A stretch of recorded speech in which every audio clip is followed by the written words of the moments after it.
Hey guys, welcome back to my channel Deep Select Careers. और आज हम बात करने वाले हैं पायलट कैसे बना जा सकता है, how to become a pilot.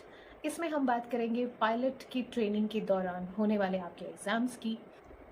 उसके बाद हम बात करेंगे डीजीसीए के बारे में कि कौन से इंस्टीट्यूट्स हैं जो डीजीसीए अप्रूव्ड है, जहां से आप अपनी फ्लाइंग ट्रेनिंग ले सकते हैं।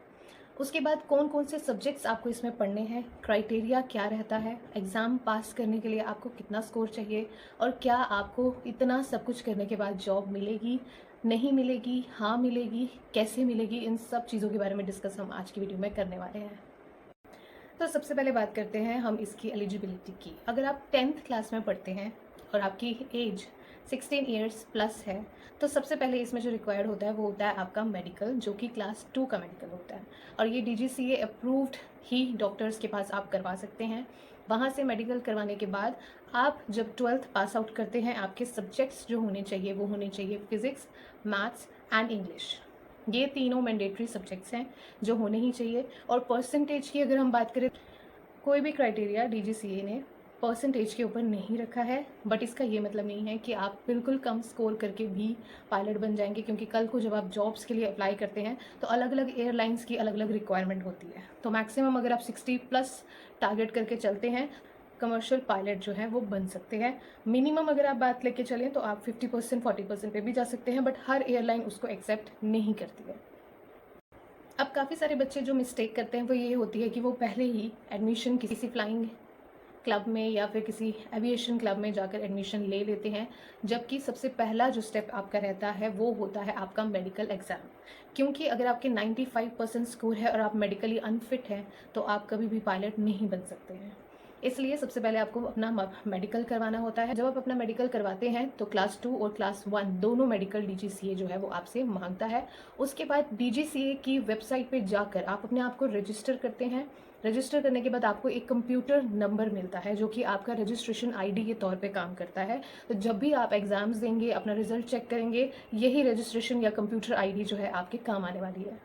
अब इस मेडिकल में वो चेक क्या करते हैं, आपकी आई साइट, आपकी हेयरिंग, आपका हार्ट ठीक से काम कर रहा है या नहीं, उसके अलावा आप मेडिकली फ़िट हैं या नहीं, ये सारी चीज़ें इन मेडिकल टेस्ट में जो है देखी जाती है। इसके बाद आपके पास दो ऑप्शंस हैं। या तो आप पहले सब्जेक्ट्स, ग्राउंड सब्जेक्ट्स के बारे में पढ़ाई करें, वो आप खुद भी पढ़ सकते हैं, कोचिंग सेंटर्स के पास जा सकते हैं, आप उन सबको पढ़ें, फिर पास करें और फिर आप अपने फ्लाइंग आवर्स कंप्लीट करें। या फिर आप साइमल्टेनियसली फ्लाइंग आवर्स कंप्लीट करें और साथ साथ ही अपने ग्राउंड सब्जेक्ट्स पर भी आप काम करें। अब ये आपकी मर्ज़ी है, ऐसा कुछ मैंडेट नहीं है। आप इन्हें कहाँ से पढ़ सकते हैं, आप ऑनलाइन पढ़ सकते हैं, आप खुद पढ़ सकते हैं, आप कोचिंग ले सकते हैं, that is completely your choice. तो डीजीसीए के जो ग्राउंड सब्जेक्ट्स हैं जो आपको पास करना मैंडेटरी है, वो सब्जेक्ट्स कौन कौन से हैं? सबसे पहले एयर नेविगेशन, जिसमें आप फ्लाइट मैप रीडिंग और फ्लाइट प्लानिंग के बारे में पढ़ते हैं। दूसरा आपका आता है एयर मेट्रोलॉजी, जिसमें आप वेदर के बारे में पढ़ते हैं। तीसरा आपका आता है एयर रेगुलेशंस, जिसमें आप एविएशन लॉ के बारे में पढ़ते हैं कि कौन कौन से लॉज इसमें होते हैं, वो सारी चीज़ें आपको पढ़नी होती हैं। उसके बाद आता है टेक्निकल जनरल।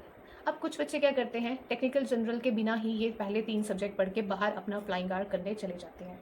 बट उस केस में जब आप वापस इंडिया में जॉब लेने आते हैं तो आपको टेक्निकल स्पेसिफिकेशन या टेक्निकल नॉलेज कम होने के कारण आप कई बार इंटरव्यूज़ ही क्रैक नहीं कर पाते।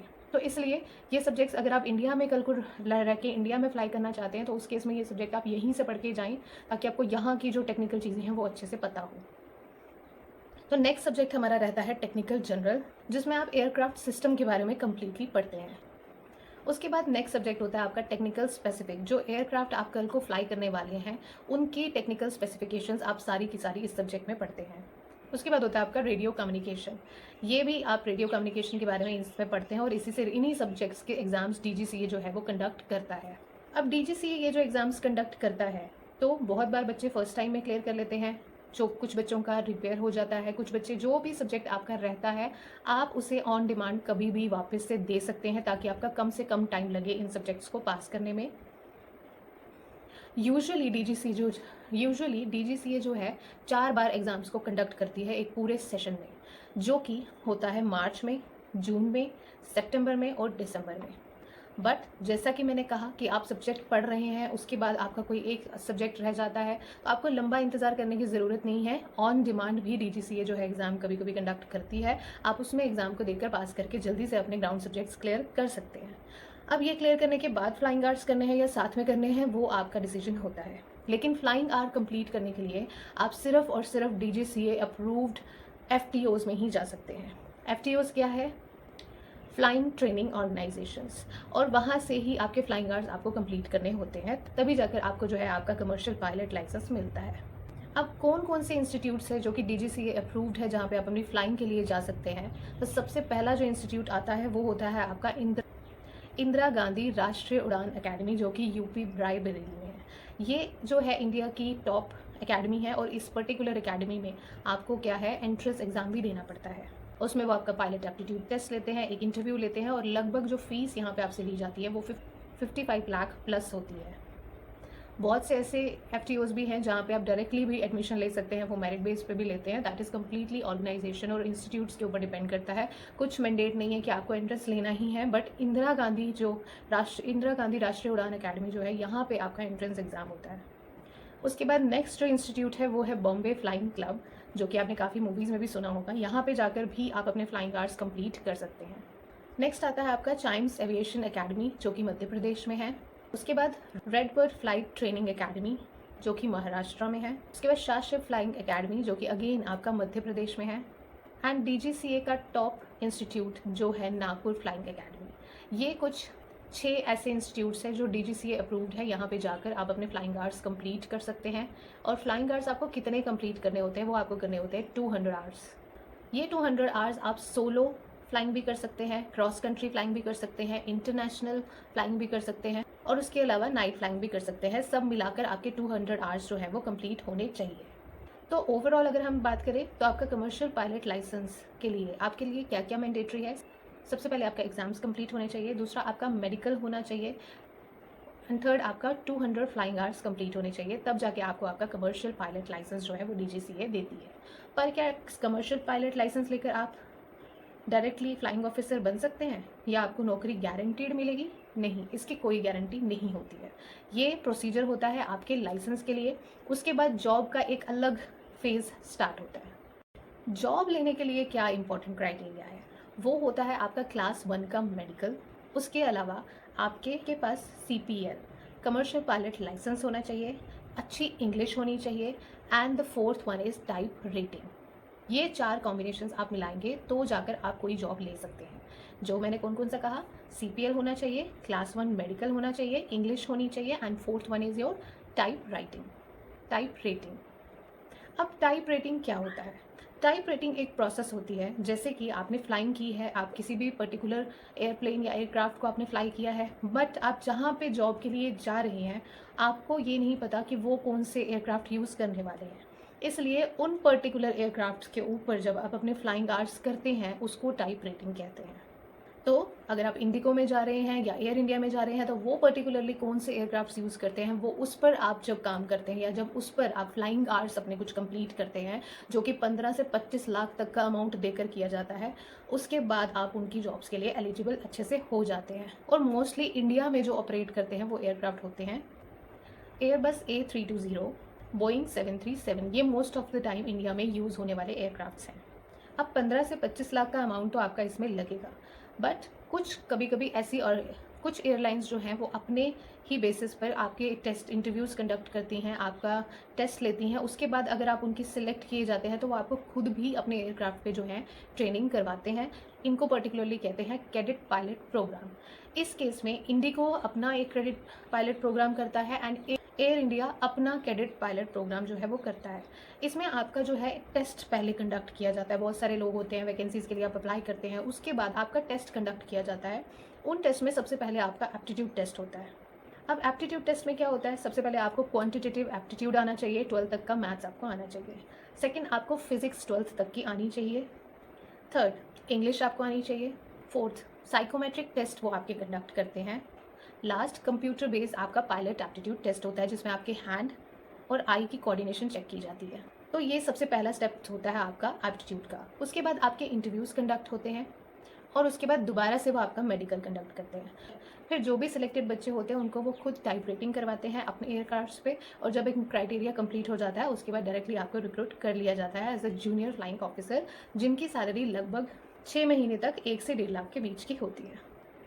अगर हम कॉस्ट की बात करें तो आपके कितने पैसे लगते हैं जब आप कमर्शियल पायलट लाइसेंस के लिए अप्लाई करते हैं, और जो भी हमने प्रोसीजर अभी तक डिस्कस किया उस पूरे प्रोसेस में आपका कम से कम 45 टू 55 लाख के आसपास का पैसा लगता है। उसके बाद आपका मटेरियल और हॉस्टल, ये सारी चीज़ें मिला के आपका 2 से 6 लाख का खर्चा होता है। टाइप रेटिंग में आपका 15 टू 25 लाख का खर्चा होता है। टोटल आपका 60 टू 90 लाख प्लस ये चला जाता है। तो अगर आपको लगता है आप इतना केपेबल हैं या आपके पास इतने फाइनेंसेस हैं तो ही आप कहीं ना कहीं अपना पायलट बनने का ड्रीम अचीव कर सकते हैं। नॉट जस्ट यू, जब मैं भी थी स्कूल में तो मेरा भी कहीं ना कहीं ड्रीम था कि मैं कमर्शियल पायलट बनूं, बट ना कोई गाइडेंस थी और ना ही फाइनेंसेस थे, तो उस वजह से अपना ड्रीम तो हम पूरा नहीं कर पाए। बट इवन आज के टाइम पे भी जिस हिसाब से इन्फ्लेशन चल रही है, बहुत ही कम ऐसे बच्चे होते हैं जो अपना सपना पूरा कर पाते हैं। बट अगर आपकी कैपेसिटी है, आप फाइनेंसेस हैंडल कर सकते हैं, तो ज़रूर ये एक बहुत अच्छा करियर है जो कि आपको एक्सपोजर वर्ल्ड लेवल का तो देता ही है। साथ में जब आप फ्लाइंग आर्ट्स कंप्लीट करते जाते आपका रिटर्न बहुत जल्दी वापस आ जाता है। अगर आप एक्सपीरियंस्ड हैं तो 18 से 15 लाख आपकी एक महीने की सैलरी है, तो जो कि एक साल के अंदर अंदर आपका पूरा लगाया हुआ पैसा आपके पास वापस आ जाता है। कुछ लोग इंटरनेशनल पायलट बनने के लिए भी जाते हैं। उस केस में आप यहाँ से ही अपना कमर्शियल पायलट लाइसेंस लेकर आप इंटरनेशनल फ्लाइट्स के ऊपर अपनी टाइप रेटिंग कर सकते हैं। तो डायरेक्टली जो भी आप ऑपरेट करेंगे, नेचुरल बात है, आप जिस भी, जैसे कि एमाइरेट्स होते हैं, उसके अलावा सिंगापुर एयरलाइंस है, कतर एयरलाइंस है, आप इनमें जब फ्लाई टाइप रेटिंग करेंगे तो कल को इनकी वैकेंसीज को अप्लाई करके आप इंटरनेशनली भी फ्लाई कर सकते हैं। अब बात करते हैं उन जॉब्स के बारे में जो अगर आपने टाइप रेटिंग नहीं की है और फिर आप कर सकते हैं। चार्टर कंपनीज़ में आप काम कर सकते हैं, फ्लाइंग क्लब्स में आप काम कर सकते हैं, सर्वे फ्लाइंग में काम कर सकते हैं। लेकिन ये तब जब आप टाइप राइटिंग नहीं करते हैं। अगर आप चाहते हैं कि आपको फर्स्ट ऑफिसर ही बनना है, तो उस केस में type writing is very important mandate. तो हमने स्टेप्स डिस्कस कर लिए कि किस तरीके से आप इनको कर सकते हैं। तो सबसे पहले हमने क्या बात की, सबसे पहले आपको अपना मेडिकल करवाना होता है। उसके बाद आप DGCA के एग्ज़ाम्स देते हैं, साइमल्टेनियसली ही आप अपने फ्लाइंग आर्ट्स को कंप्लीट करते हैं DGCA अप्रूव्ड इंस्टीट्यूट से ही, और उसके बाद आप टाइप रेटिंग करते हैं। जब ये सारी चीज़ें आपकी कंप्लीट हो जाती है तब आप जॉब्स के लिए एलिजिबल होते हैं, वरना आपको जॉब की गारंटी कोई भी नहीं देता। और हाँ, ऐसा ज़रूरी नहीं है कि आप सिर्फ 12th करके ही ये कर सकते हैं, आप ड्यूरिंग ग्रेजुएशन, आफ्टर ग्रेजुएशन भी कर सकते हैं। ये एक मिनिमम क्राइटेरिया है, तो आप अपना सपना कभी भी पूरा कर सकते हैं। दूसरा ऑप्शन आपके पास पायलट बनने का ये है कि आप एयरफोर्स को ज्वाइन करें, और उसके लिए कौन से एग्जाम्स होते हैं, किस तरीके से आप उसको अप्रोच करते हैं, वो आप मेरी वीडियो सेक्शंस में जाके नॉन मेडिकल कोर्सेज़ को करके एक मैंने वीडियो बनाई हुई है, आप उसको रेफ़र कर सकते हैं। उससे आप जब एग्ज़ाम्स क्लियर करते हैं और कल को एयरफोर्स में जाते हैं तो वहाँ पे भी आप पायलट बन सकते हैं। तो अब ये आपके ऊपर है कि अगर आपके पास पैसे हैं तो आप ये अप्रोच अपना लीजिए, और अगर आपके पास पैसों की कमी है तो आप वो अप्रोच अपना लीजिए। या तो मेहनत कर लीजिए या फिर पैसे खर्च कर लीजिए। तो आप अपने ड्रीम को पूरा करने के लिए कौन सा रास्ता चुनेंगे, और नेक्स्ट आप कौन से करियर के बारे में जानना चाहते हैं, मुझे कमेंट सेक्शन में ज़रूर बताइएगा। So do like, share and subscribe, और अपने फ्रेंड्स को ये वीडियो ज़रूर शेयर करें ताकि वो बच्चे जो बोलने में शर्माते हैं या जिनके पास गाइडेंस नहीं है, वो फ्री ऑफ कॉस्ट ये गाइडेंस का फ़ायदा उठा सकें।